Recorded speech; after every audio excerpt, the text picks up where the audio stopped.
Clark's here, so we know where to start. So yes, this is the bad place. I think something's missing on here. Let's see if we can. Let's see what. Oh yeah, there we go. That's a little more appropriate. So I took the name "The Bad Place" from the hit TV show "The Good Place," which I don't know if you watched or not, but the idea is a lady ends up dying and ends up in the good place, or with what they call the good place, we might call heaven, and then it turns out that they got the wrong person. She actually belongs in the bad place, and she's trying to figure out how to make that work. So I wanted to show you a clip from that while I pass around a little survey that I want you all to take while we're doing this, because I like to get the idea of where we're all starting from. So let me just get this going, because this is kind of fun. And this is one of my favorite shows. It has you might recognize at least one of the people in here, and we'll start. Good. Okay. It's on Netflix. It is on Netflix. That's right. Just take one.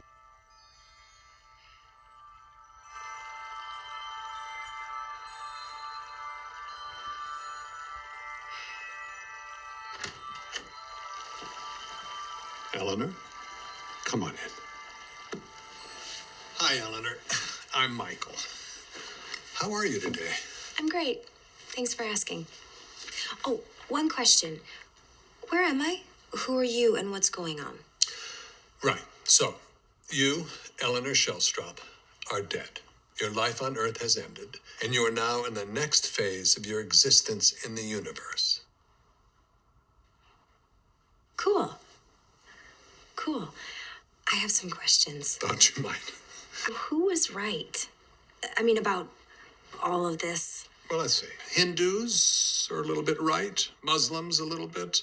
Jews, Christians, Buddhists. Every religion guessed about 5%. Except for Doug Forsett. Who's Doug Forsett?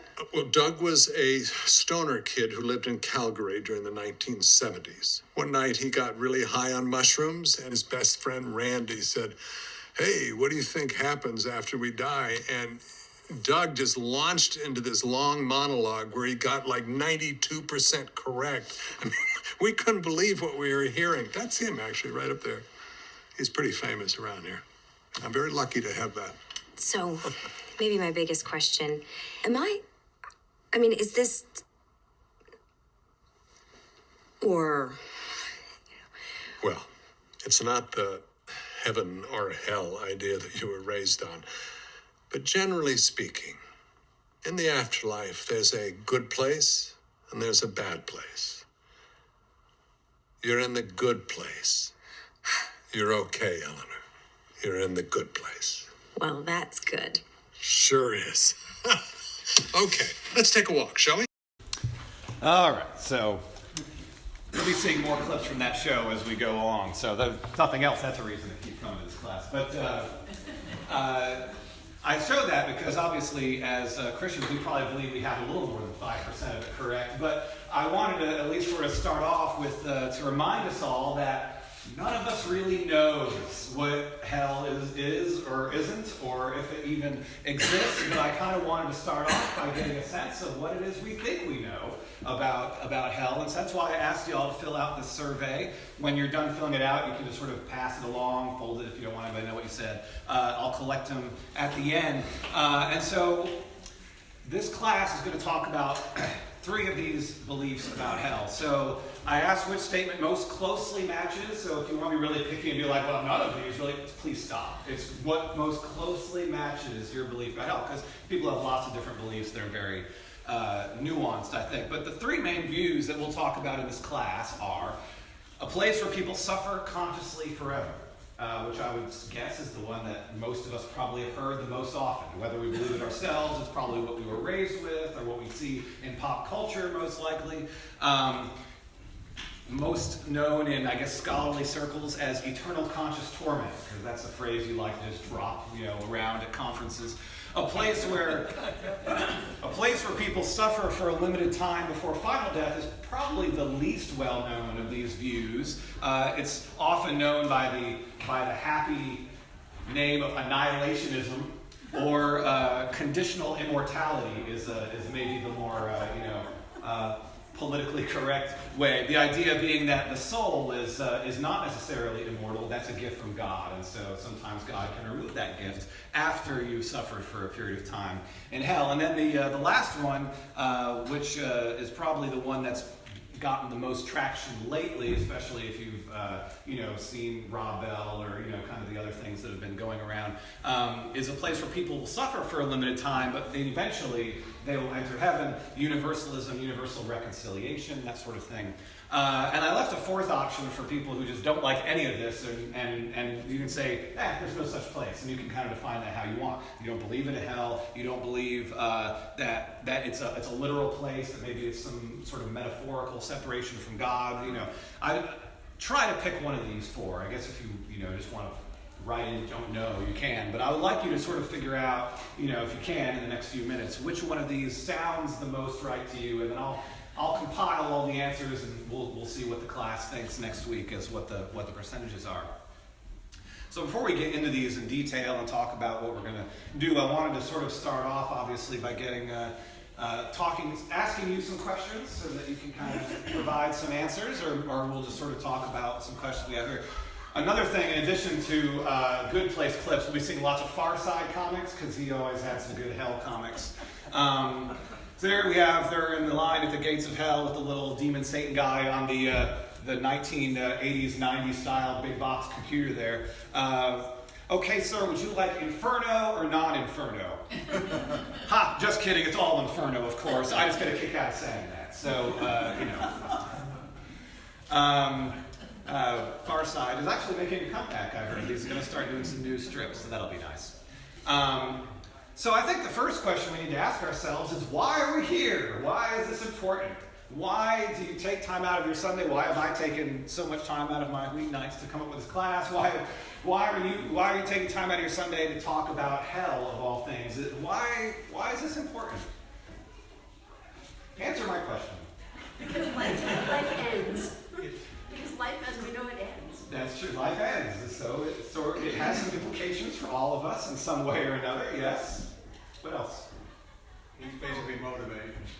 Basically motivation. Yeah, okay, yeah.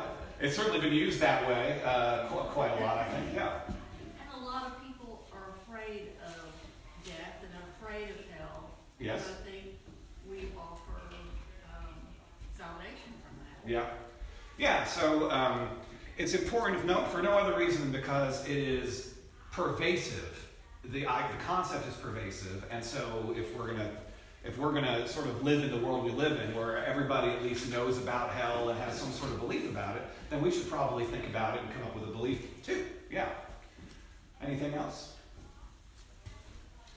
One of the things that I think is important is the stories we tell. So we, last semester at St. John's, we had these stories that people came up and told. And I think everybody who was there would agree they were really powerful. And they were really great ways of talking about sensitive, important, complex topics in ways that really allowed people to kind of keep their guard down and sort of maybe get at a topic in a way that would not have been gotten to if it was just somebody up here lecturing to you like I am here. So maybe this isn't the best way to do this either. But look, ignore that part. And, I think the story we tell is important. The story we tell about ourselves to ourselves, the story we tell to ourselves about other people, all of that sort of creates in our minds a way of interacting with the world. And so the story we tell about God, I think, is also very important. The story we tell about God to ourselves and the story we tell to other people. And so I ran across a quote. So I specifically said in the bulletin you didn't have to buy a book, but I'm a nerd, so of course I use books to create this class. And this is the book that I'm sort of doing a lot of the research on. It's 4 Views on Hell. But really, the first 3 views are the important ones. I don't know why they added a 4th one. It's the 2nd edition, so if you're interested in it, you can buy it for yourself. But in this book, Robin Perry, who is the advocate for the universal reconciliation, he says this: every doctrine of hell implies the doctrine of God, and every doctrine of God will shape one's theology of hell.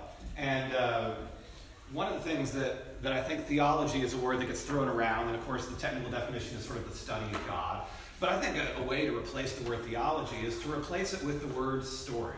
What is the story we tell about God? And if we replace these words like these, religious-y words like doctrine and theology with the word story, this quote becomes, every story of hell implies a story of God. And every story of God will shape your story of hell. So how do we think about hell? How does that determine what we believe about God? Because if you believe that God has created a hell where everybody is essentially tortured forever, whether you intended to or not, that's probably going to affect the way you view God. If you have a story where hell doesn't exist at all, and everybody, no matter what they've done in this life to innocent people, ends up getting hugged by Jesus at the gates, that's probably going to affect the story you tell about God as well. So, what story are we telling about God? What story do you think we have told about God when we talk about hell to this point in our lives, or our lives as American Christians, to this point over the last, few hundred years? If you had to sort of take a stab at it, what do you think what kind of story have we told to people about who God is based on the stories we have about hell? Well, based on stories about hell, I think we think of it as, or in terms of God, in terms of judgment. Yes. That some kind of determination is made on your behavior. Yeah. So definitely judgment. And some people, and we'll get into this next week when we talk about eternal conscious torment, people who would argue for that would say it's really a story about God's justice. You can't have justice without some form of judgment. And of course, people who would not fall on that side would say, well, sometimes judgment comes without justice. But that's absolutely right. We definitely, when we talk about hell, we talk about judgment, which, is not necessarily bad, but it can certainly be overemphasized. What else? What other stories do you think we tell? I think what Jim was saying about based on your behavior. So your belief kind of takes second back seat to what your behavior is. Yeah. Because if you behave this way, you're going to hell. There is certainly, I think, in the broader culture, a tendency, to talk about that judgment, heaven or hell, as being based on your behavior, which I think a lot of Christians, at least intellectually and verbally, will push back about and say, no, it's about the grace of God. And yet, maybe, we don't always, that's a tough thing. And I'll talk about why we're not going to talk about that in the next 6 weeks, because we could have another 6-week class about who's going to hell and how, all that. We don't want to do that. But somebody else is going to say something. Well, no, I just said whatever you said. We're talking now from a Christian point of view. We are. Yeah. But And so you are presupposing an afterlife. we are. So and I'll talk about that too, that we are not going to talk about whether or not there's a hell in this class. We're going to assume there is one because, I know that. we could go all the way to Christmas if you want to, in this class, but I don't think you want to do that. Yeah. Isn't it all about separation from God and reconciliation? Yes. Yeah, If you separate. don't Yeah. reconcile, then you're without God and you're in this place with nothing. Yeah, right. And I think that's one of the things that, and we'll talk, that we'll end up talking about too, is I think there's the pop culture version of hell, the flames, and really that's based on biblical imagery. Flames, the lava, the pitchforks and demons, maybe not, but yeah, exactly. And but more lately, I think people have sort of pushed back on that and said, separation from God is its own sort of form of suffering. And I like that, the dichotomy of reconciliation versus separating. And we'll certainly, that's certainly part of the story as well. So those are questions I wanted to get feedback on. These are some questions I just want you to sort of ask yourself as we go through this class. If you were there for the Revelation class, you heard me talk about the lens that we wear while we read the Bible. I talk about that a lot, and I'll talk about it a lot here too, because we are given lenses through which we view the world, through which we view the Bible, through which we view God. We are given those either from a very young age, or if we're sort of late to the whole Christian life, we're given those by the people who converted us and sort of discipled us very early on in our walk. And so those lenses sort of become invisible to us, just like glasses. You sort of forget you're wearing them. You don't ever forget to put them on, but you kind of forget they're there, throughout the course of the day. And in this case, I want to talk about two different sets of lenses. One is hermeneutical, which is sort of the fancy word for just how we read the Bible. If you are predisposed to read the Bible in a certain way, then all of the rest of the Bible will sort of get filtered through that lens. In this case, we have 3 different views of hell, all of which have support through various verses in the Bible. And which lens you already sort of have, which one you're predisposed to believe in, will be the way that you filter all the other verses, through. So we'll talk about that, but I want you to just be aware. Because I think in some ways, especially when we're talking about foundational beliefs, as hell sort of tends to be, there can be a lot of defensiveness. Like, well, no, this is how it is. It's so clear. How can you be talking about these other, maybe heretical views? And so you just need to understand that it might be clear to you because of the lenses you're wearing. It might not necessarily be clear once you sort of take those lenses off, if that's possible. The other one is the cultural lenses that we're wearing. We tend to look at things that are written down, especially things that are written down that seem to be based in real life, as being factual, because we grew up in 21st century America. We are all products of the Enlightenment. We're all products of this sort of idea that we are all rational people. We can find things out scientifically. The world as we see it is sort of the world as it exists. We have very little space, even as people who believe in God and the resurrection and all that. We tend to have very little space for belief in the supernatural and the belief in enchanted sort of things. And that affects the way we view things that are written down 2,000 years ago in a culture that very much believed in supernatural things, in the enchanted sort of aspects of the world, who did not have a concept of the scientific method or the idea that if a rational person can simply read something and understand it for themselves. These are all things that we have been given, for better or for worse, that they didn't have, but yet when we take our assumptions and read them back into the text, we are doing something to the text that the authors did not intend.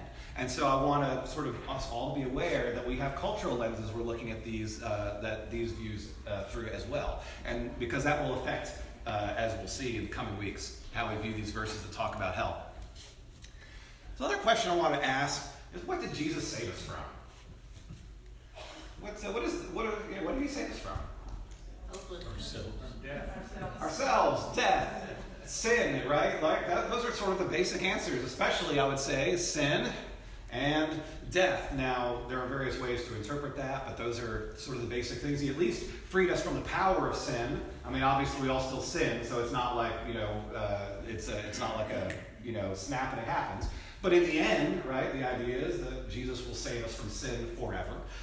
We are saved from the fear of death, if not death itself, because we will die, but we will not die, eternally. Did he save us from hell? Is that a thing in the Bible? Is that the promise? Maybe it's the implication, right? If the idea is that after you die, you might go to hell, and if Jesus saved us from sin and death, and those are the reasons why we go to hell, then maybe saved us. Is that a thing, do you think? Is that legitimate to say that Jesus died to save us from hell? There's no right or wrong answer. I'm curious what you think. I think we make our hell. Yes. Hell should be right here. Yeah, that's true. Hell on earth is definitely a thing, yeah. You have hellish days, and I don't mean in the sense that we have hellish days and then, tomorrow's all sunshine, but yeah, we do. Yeah, we can certainly be our own worst enemies and create our own hells from which, it's very difficult to extract ourselves. That's true. Yeah. And Jesus might be the only person No, who as saves us from a that. people, we do. Yeah, right. I would use the word rather than hell. I would say Jesus saved us from the wrath of God. From the wrath of God. Yeah, this is really coming from Jonathan Edwards. Yes, we will talk about Jonathan Edwards for sure, yeah. That's right, because I think that no matter we believe hell or not, there's judgment. Yeah. Well, and so you stole my last one. Did Jesus save us from God? Is that right? Especially from the judgment. Yeah.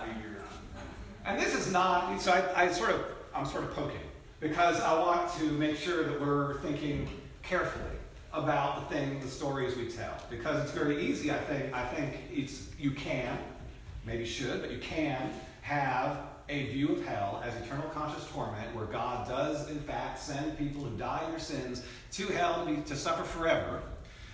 You can have that view and still believe in a God who is love, It might be a little harder than some other views, and so I'm not going to tell you what you should or should not believe, but I am going to try to push on the strengths and weaknesses of all of these views. And at least the traditional sort of pop culture view of hell, I think, can really take us from, oh yeah, Jesus saves us from our sins, and suddenly we're really saying Jesus saves us from God.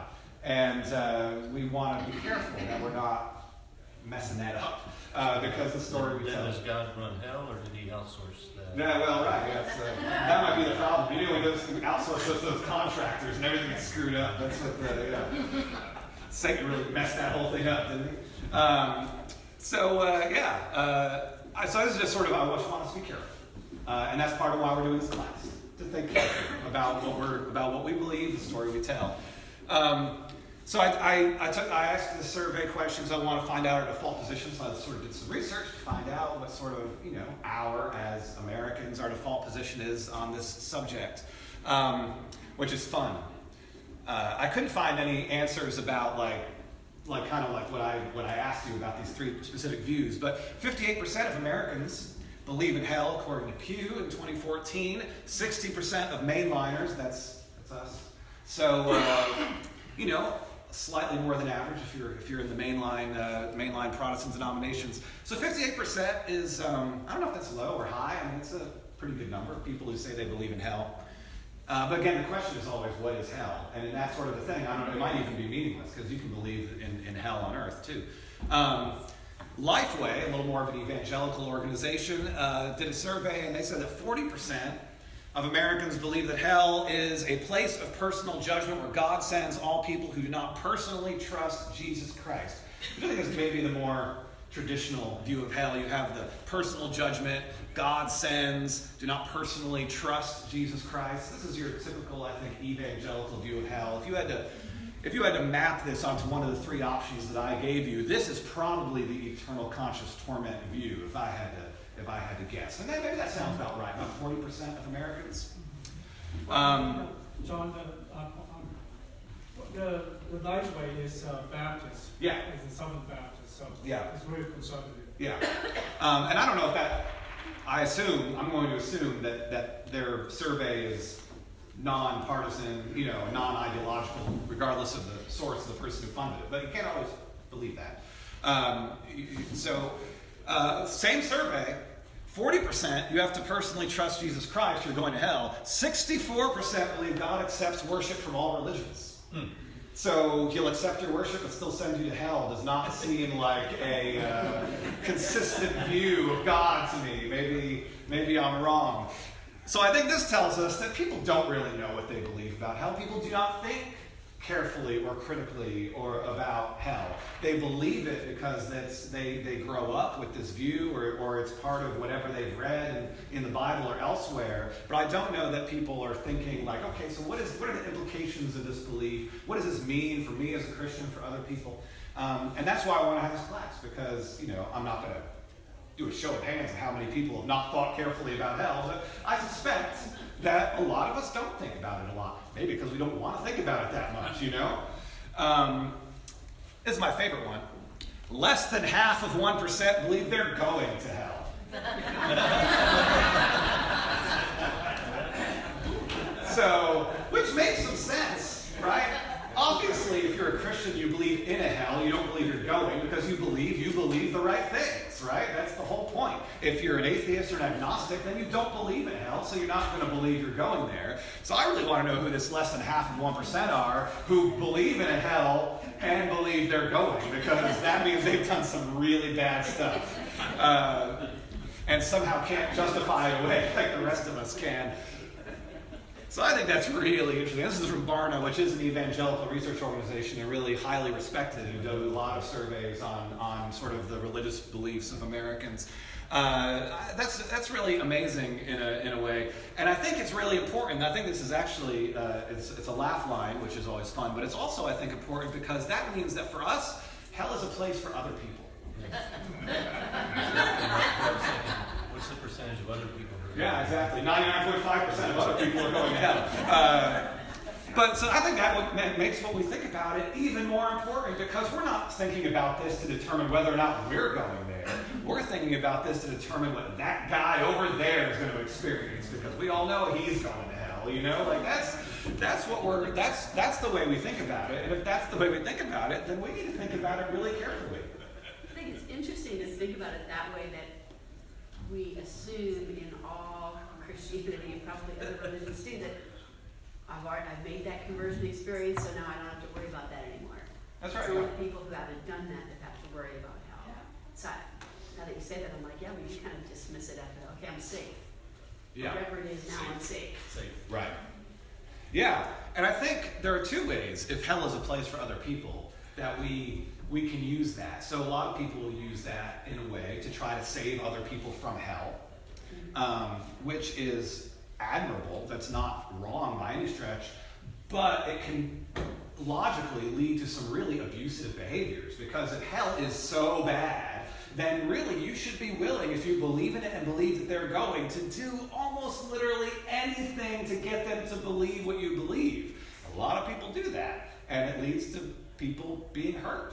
So there's that aspect of it. And then I think there's the aspect that maybe we tend to slip into a little more subconsciously, which is like, you know, thank goodness I'm not going to hell. And oh man, I can't wait for them to find out how wrong they are while they're burning in the flames, you know? So, nobody's going to admit that they say that out loud. But you think it sometimes, you know? So that's, I think, why it's important, because both of those are not healthy. So we need to be careful that we're thinking about it healthily. So with all of those questions in mind, I hope I sort of convinced you that we should have this class and think about this class, or think about this topic, and you know, sort of, you know, at least get a good sense of hell. I want to talk about this class specifically. What are we going to talk about? What aren't we going to talk about? So this class is not, as I said, about who's in and who's out, mostly. So we can have mostly. We could have a whole other 6 weeks about the various views of how somebody gets in or out of the line, who's going to heaven, who's not, by grace, by works, by faith, and what does it mean to have faith, and what does it mean to trust, and do you have to say the sinner's prayer, do you have to be baptized, all of these sort of things. We're just going to set all those to the side, because that's a whole other topic. But in the case of universal reconciliation, actually, that is all about who's in and who's out. And the answer is, everybody eventually is in, nobody is eventually out. And so that's really easy. So we'll tackle that one when we talk about universal reconciliation. But otherwise, with the other two, where there are definite people who are in and definite people who never get in, we're not gonna draw those lines right now. I'm not going to try to convince you of a certain view. So if you come in here, I'll look at your surveys and we'll talk about those at the beginning of the next class, what percentage believe what. I'm not going to try to convince you to change your mind. I just want you to make sure that if that's what you're going to believe, that you believe it in a way that's healthy, that has been thought through, that can be sort of coherent with a view of God as a God of love, and a God as a God who has a strongly defined sense of justice. I will lay my cards out on the table and say that I tend to believe in universal reconciliation, because I'll explain those reasons when we talk about universal reconciliation, but you don't have to. But I do want to lay that out there, so that way if you feel like I'm, putting my finger on the scale, you can say, hey, knock it off. And I'm going to challenge, by the way, like I said, all three views. So if you believe one of those three views, there are things that you have to consider about whether or not it's a view that's worth holding, and you kind of have to come to those conclusions on your own. So it is an exploration, as I've sort of said a million times now, of three primary views of hell's purpose and duration. So why does hell exist, right? Which is the story we tell about God, like Clark sort of implied. Everything exists because God created it. So therefore, God created hell. So, what kind of God creates hell? Well, it depends on what kind of hell we're talking about, right? So we need to sort of determine that. And then the duration, because I think those are closely linked, but the duration is obviously, I think, what trips a lot of people up, why people get tortured forever. Like, how does that work and why? And the other two views believe that hell does not last forever. And so that's a key dividing line. So we will explore those three things, and I think, is there one more? Yes. And as I think I've made clear, it's an effort to think more clearly about the story we tell about God's love and justice. And a lot of people put those in tension, right? Well, a loving God, God who loves everybody, or a God who sends everybody to hell. Or a God who hates sin and injustice so much that he's created a hell, and you know, the idea that he could let everybody in, you know, that's not okay. So there's this tension that God's love and justice somehow are competing against each other. That doesn't really work. God is love. God does have justice. So how do those fit together in a place like hell? So anyway, this is what the class is going to look like. We just did this. So congratulations. You finished the first week. Check that one off. So next week, and I struggled with how to organize this class because, we got 3 views in 6 weeks. So hey, 2 weeks per view, but that doesn't really work because we do want to have a welcome introduction and for the reason I'll explain here. So we'll do Eternal Conscious Torment next week. That's, I think, the prevailing view. Maybe not in this room, but certainly culture-wide. So we'll talk about how we got there, the biblical support for it, historically, how that's changed, pop culture-wise, why we sort of view things the way we view. So we'll talk about some Jonathan Edwards, some Dante, but also some Revelations. So we'll bring that back in. So we'll sort of make the case for Eternal Conscious Torment next week, and then I'll spend 2 weeks sort of talking about the weaknesses. And the reason why I'm taking 2 weeks is because a lot of these are the cases that these other 2 groups make, and it doesn't make sense to repeat those each time. So we'll kind of look at it through some different lenses and talk about why maybe the things we think are true about the Eternal Conscious Torment view actually maybe aren't as strong as we think they are. And then we'll talk about annihilationism or conditional immortality on February 16th. And then the last week, we'll wrap it up with universal reconciliation. And so I think that gives us 6 weeks. That's all we got. So anyway, happy to answer any questions or anything you might want to make sure gets mentioned sometime in these next 5 weeks. I'll try to remember to throw it in. But anything else anyone wants to say before Remember we the wrap Woody it up? Allen movie, Take the Money and Run? The ultimate punishment, or AKA hell, was put you in a dungeon for 3 days with an insurance salesman.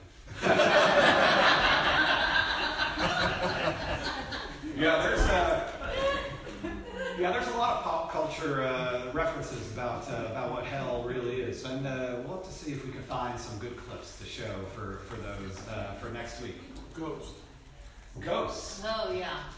Yeah, that's true. How does that? Patrick Swayze and demons floating in, floating out. Oh yeah. That's a classic clip. Yeah, there's so many. It's really interesting how much, even though we might recognize it in the moment that is not really hell, it still sort of sticks around, doesn't it? All these pop culture things sort of build our view of what hell really is. So, it sort of evolves over time, living in this world, watching the stuff we watch, reading the stuff we read. The concept of purgatory, not coming from a Catholic church. Oh, yeah. It's always intrigued me. Well, and you might enjoy this book, The 4 Views of Hell, then, because the 4th view is an evangelical purgatorial view of hell. So a Protestant view of purgatory, of hell as purgatory for the saved. And I don't want to talk about purgatory in this class like this, but purgatory, for those who aren't familiar, is the view that people who are saved in this life, who die knowing Jesus, whatever that means, but still have sin, they go to purgatory for the sin to sort of be purified away, and then they can move on into heaven.